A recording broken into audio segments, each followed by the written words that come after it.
Yo, guys, we're here with Handsome George. George, tell them what we have to do. Tell them the thing. I'm sorry? Say the thing, man. Say the thing for YouTube.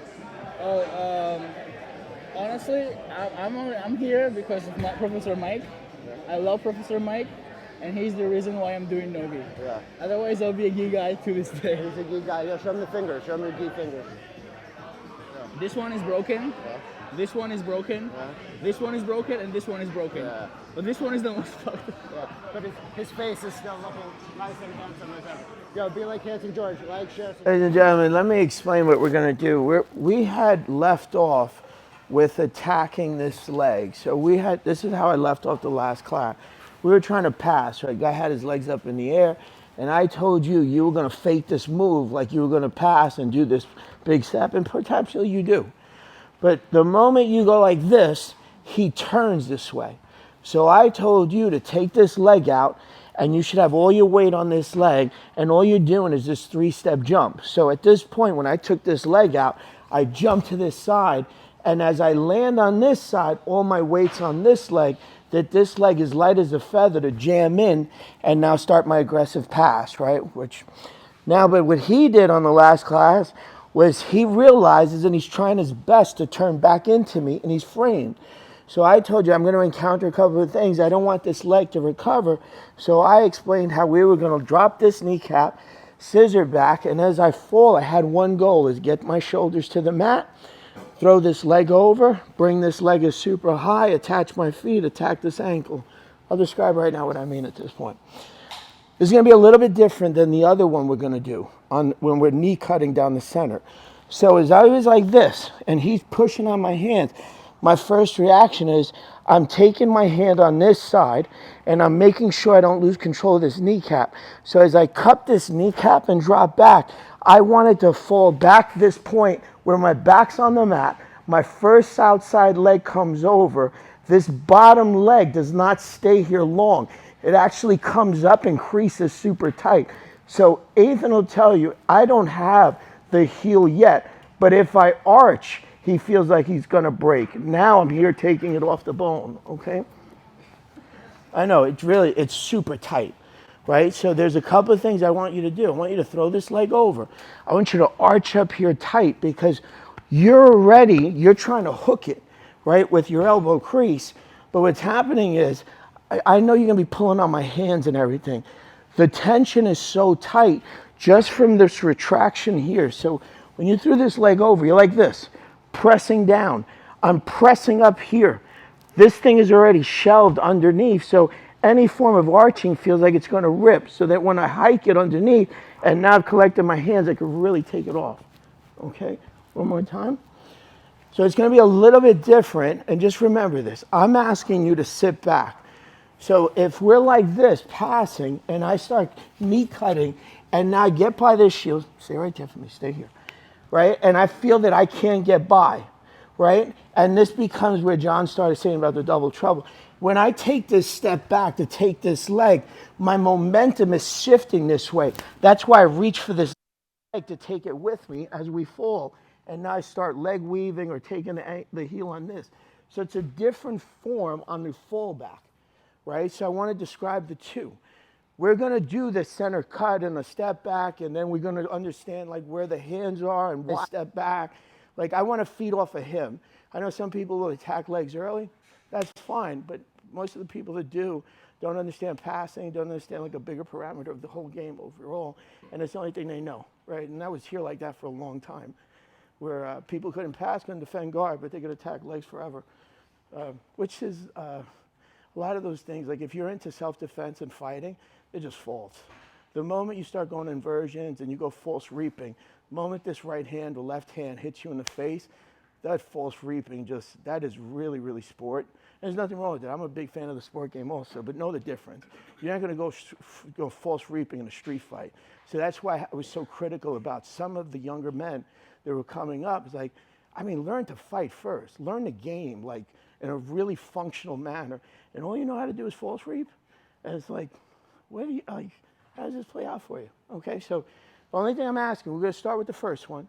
First one sits back. That one goes here. I don't need this leg. Okay, I'm shelving this thing right away. So your first reaction is this. You're coming this way. He turned. I'm dropping. I'm trying to pass. He's pushing back. I'm falling back. And now I've shelved it right here so that we have it. Remember this leg? Super tight high. Back leg pushing down. Shoulders down, hips up. I press here. So I have 3 different variations.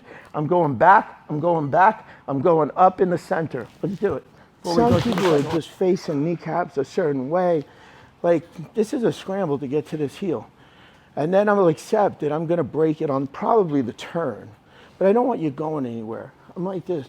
I'm falling back. I'm throwing this leg over like this. And now I want to be able to not do this. I see people putting their legs together and squeezing. There's time to squeeze, but I don't have, all I'm doing is like these counter pressures where I'm pulling here, driving up here, pushing here, and I'm like doing like this pyramid shape of how to control him. So I'm like this with this leg over, and I've been onto this hip. So I'm not squeezing my kneecaps together, because then if I push down, the pocket will still, I don't have the same tension. So now I'm here like this, and now I've collected this heel. And now I'm not looking, I don't, because it'll tear. It's so, I can even feel it, it's so tight. I'm like this, and I'm trying to take my hands and put my back to the mat and take these hands and bring them to this side. I'm not trying to turn them sideways, because as you crank this ankle like this, if you're cranking this way, what is he gonna do? He's gonna turn, you go like this, and now I'm running for this kneecap, and I never own the kneecap on a figure 4 anyway, so how would I even control the kneecap? It doesn't make sense. You don't have any control in the beginning, but somehow you're gonna end up with control at the end. You're not, right? So just wanted to correct that. So we were like this on this knee cut. So I keep it super simple. You've gotten to this stage at this point, right? A lot of people do this. They get here. And I know in the ideal world, you're like this. This is what you wanted.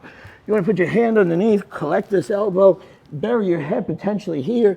Some people are buried on the other side. I'm like this, laying down. I'm going to kick my leg. Okay, let's back that up now. Okay, and let's play for real.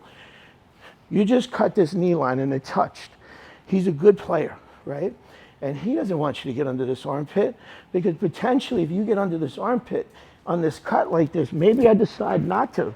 Maybe I decide, if I get a grip of this hand, to retract this leg. Instead of everything I did before, retract this leg and flip this knee, and now start punching or driving you this way to start butterflying and go mounting. So fundamentally, he's very sound. He knows that the man that controls this armpit controls most of the game, has the dominant position. And what he wants to do is he wants to potentially do this. I'm here like this, and I'm trying to fight for this position, and I just decided to knee slide, and he bucks me forward with this, and now he's under my armpit, and he starts playing behind me, or potentially playing some form of deep half guard, where now this is not good. I just lost this position under here, okay?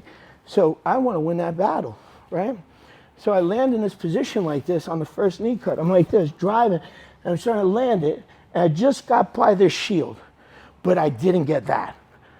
That's dangerous, okay? It can be finished, and I will show it in the third form of it. So I don't win this battle. Like, I didn't get under here. You're in danger right now, and you got to play your percentages. You can tell me that you have success like that. Okay, against who? Like, you have to play your percentages in a positive manner. So you can't go sitting there and tell me, no, I pass people like that. Yeah, I know, but okay, so you're 6'3" and 280, and they're 5'3" and 100 pounds. Okay, I get it now, right? So I'm using extreme examples, but it's true. It's like, no, you don't do that. You don't go, now his guy's behind, like, I'm like this, and he's, well, yeah, I know, too late. Okay, so now we're gonna backstep. So on the backstep, my momentum's going this way, and he bit onto this knee, his ankle, because I was hoping to take this, and I'll explain right now. You can still go with this pass, but now your framing hand has to be different. So now, almost like you're tie clinching in wrestling, where you have a tie clinch, and this is the barrier between the two of us. So at this point, I'm like this, and I go, okay, let me drop it inside, because he can't get under my armpit, and then potentially we're in this fight if I can release this leg or thrust the hips forward, that as he comes up, I'm here north-south ready to take again, right? So I can beat him at that point. but I don't win either. Okay, so now you got to play the storyline and read a reaction of how you're going to read this and how you're going to react. You didn't win that, you couldn't touch that face. And now he's about to pump you. He's about to pop you forward, and then maybe he ankle picks it. That he pops you forward, he grabs onto my ankle, and now he takes his whole body line and drops his shoulder to my outside kneecap. No. Let me up there. No, you go down a second. Yeah. I'll explain what I wanted him to do so you understand. I'm like this. And it's just knee cut, and I go pump. And as I drop, this is that false grip right here, that Ethan has a difficulty refacing me, because when I drop on this ankle pick, he can't turn his kneecap to face me again, right? So I have to explain that, because that's what's going to happen. He's going to pop you forward, and he's going to have access to your kneecap, access to this false grip on your ankle line. And now he's going to drop his shoulder. So you were like this. You went pop, and now we were like this. We're fighting for position, and I drop. My first reaction is to close this pocket here, because I want to manipulate the kneecap rotation. So because he's going to try to do what I just did earlier, where I end up in north-south, and I don't want that to occur. So my first reaction is to scissor my legs and drop my shoulder. So now I'm looking at him like this, that Ethan tries to reface me, he can't. So now I can start driving down. It was a really great fight, and I don't know which one of Birdie's matches, if she did it. At the ADCC Open, she had a phenomenal run. 6 matches, 5 submissions, dominated the one match that she didn't. So she did that in there. Yeah, it was really cool to watch. So she dropped the shoulder line. So reason I'm explaining this, so you start to understand. And don't worry if you forget today, because I'll recapture the passes with the leg, so that we go back and forth, so you see how the game plays in like a bigger picture. I'm like this, and I just dropped this line like this, and I didn't win either, right? And I'm going, oh, and he's framing. And now's the time to go here and then back. And now as we're landing, I'm like this at this point. Remember, my momentum was so aggressive, I can't think that I can attack this leg. Because as I'm falling, going like this, he's already kicking me off with the other leg and getting out, right? So now is the time that I go for the other leg on the back step, okay? And that's why I don't want. That's why I know you want to take this leg. I get it. I want to take this leg also, but I got to deal with this guy first, okay? So now you understood why we did what we did. It wasn't just me going, oh, I got an arsenal of one move. Let me see if I can keep doing it.